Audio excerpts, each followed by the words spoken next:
जहां आज भी समाज में लोग खुले में सेक्स संबंधी बात करने में झिझकते हैं, वहीं 1000 साल पहले बने खजुराहो के मंदिरों की दीवारों पर बनाई गई कामुक मूर्तियां इस ओर इशारा करती हैं कि उस दौर के लोग काम कला या सेक्स से जुड़ी बातों को बहुत सामान्य समझते थे। लेकिन प्रश्न ये उठता है कि आखिर उस वक्त लोगों ने अपनी सोच को प्रदर्शित करने के लिए मंदिरों को ही क्यों चुना, और क्या है इतिहास खजुराहो का। भारत एक विशाल देश है जहां अनेकों प्राचीन ऐतिहासिक स्थल मौजूद हैं। उनमें से ही एक है खजुराहो। मध्य प्रदेश के छतरपुर जिले में ये एक छोटा सा कस्बा है जहां हिंदू तथा जैन धर्म के मंदिरों का समूह है।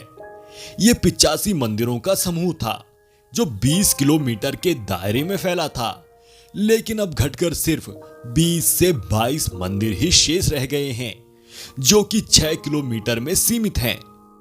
इन मंदिरों का निर्माण चंदेल वंश के शासकों ने करवाया था।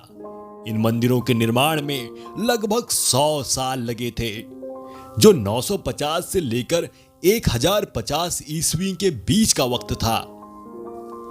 खजूर के विशाल पेड़ों का बगीचा यहां हुआ करता था, जिसकी वजह से यहां का नाम खजुराहो पड़ा। हालांकि इब्न बतूता ने इस जगह को कजारा कहा, तो अल बरूनी के अनुसार इसका नाम जेजाहुती है। चंद बरदाई ने अपनी कविताओं में इस जगह को खजूरपुर कहा है। वहीं इतिहासकारों के मुताबिक इस जगह को खजूर वाहक नाम से भी जाना जाता था। खजुराहो के मंदिरों को 3 अलग अलग समूहों में बांटा गया है, जिसमें पूर्वी समूह, पश्चिमी समूह और दक्षिणी समूह हैं। खजुराहो के मंदिरों में बनी सारी मैथुनी मूर्तियां इस ओर इशारा करती हैं कि उस वक्त के लोग ये सब बड़े खुले मन से करते थे। ना उनके मन में धर्म का भय था और ना ही ईश्वर का। ज्यादातर धर्मों का सेक्स के प्रति रूखा रवैया हमेशा से रहा है। इसी वजह से खुले में इस विषय में चर्चा करना शर्म और पाप के दायरे में आता है। समाज की सेक्स के प्रति संकीर्ण सोच होना और फिर समाज के लोगों का अकेले में गुपचुप सेक्स करना दोहरे मापदंड की विचारधारा को भी दर्शाता है। सेक्स एक सामान्य कृत्य है। इसका ना पाप से संबंध है और ना ही पुण्य से, जिसे समाज का हर प्राणी करता है। लेकिन बावजूद इसके वही प्राणी इसे कुकृत्य भी मानता है। विश्व धरोहर में शामिल हुए इन मंदिरों की दीवारों पर बनी कामुक मूर्तियों की विशेषता यह है कि इन मंदिरों को देखकर कतई भी ऐसा आभास नहीं होता कि ये अश्लीलता को प्रदर्शित कर रही हैं। इन मंदिरों के बनने के पीछे एक कथा यहां बहुत प्रचलित है। वो ये है कि काशी के राज पंडित की पुत्री हेमवती एक रात जंगल में कमल पुष्पों से भरे तालाब में नहा रही थी। तभी आसमान में विचरते हुए चंद्रदेव यानी चंद्रमा की नजर सौंदर्य से परिपूर्ण हेमवती पर पड़ी, तो वे खुद को उस पर मोहित होने से न रोक सके। वे उसी वक्त हेमवती के सामने पहुंच गए और उससे प्रणय निवेदन किया। उनके मधुर संयोग से एक पुत्र ने जन्म लिया। समाज से डर के कारण हेमवती ने अपने पुत्र को वन में पाला और उसका नाम रखा गया चंद्रवर्मन। बड़ा होकर चंद्रवर्मन एक वीर शक्तिशाली राजा बना, जिसने चंदेल वंश की स्थापना की। एक बार उसकी मां हेमवती उसके सपने में आई और उसे ऐसे मंदिरों के निर्माण के लिए कहा जिससे समाज को यह संदेश मिल सके कि जीवन के अन्य पहलुओं की ही तरह कामेच्छा भी एक महत्वपूर्ण अंग है, और इस इच्छा को पूर्ण करने वाला इंसान कभी ये न सोचे कि उसने कोई पाप किया है। इसके बाद चंद्रवर्मन ने इन मंदिरों का निर्माण करवाना शुरू किया।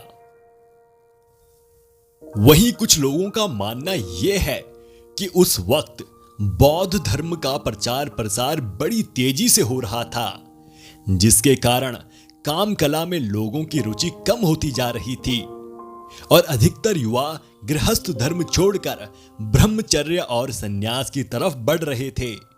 उन्हें दोबारा गृहस्थ धर्म में लाने तथा गृहस्थ रहकर भी मोक्ष प्राप्त किया जा सकता है, ये बताने के लिए इन मंदिरों का निर्माण करवाया गया होगा। चंदेल वंश के शासकों ने बाद में अपनी राजधानी महोबा बना ली थी, जो कि उत्तर प्रदेश में स्थित है। खजुराहो में कई मंदिर हिंदू राजा यशोवर्मन और ढंगा के राज में बनाए गए थे। इन मंदिरों में से एक प्रसिद्ध मंदिर है, वो है विश्वनाथ जी का मंदिर, जो कि लक्ष्मण और शिव जी को समर्पित है। कंदरिया महादेव का मंदिर भी प्रसिद्ध मंदिरों में से एक है, जो 1017 से लेकर 1029 ईस्वी के वक्त में गंडा राजा के शासनकाल में बना था। लेकिन सवाल यह है कि आखिर कामुक मूर्तियों को बनाने के लिए मंदिरों को ही क्यों चुना गया?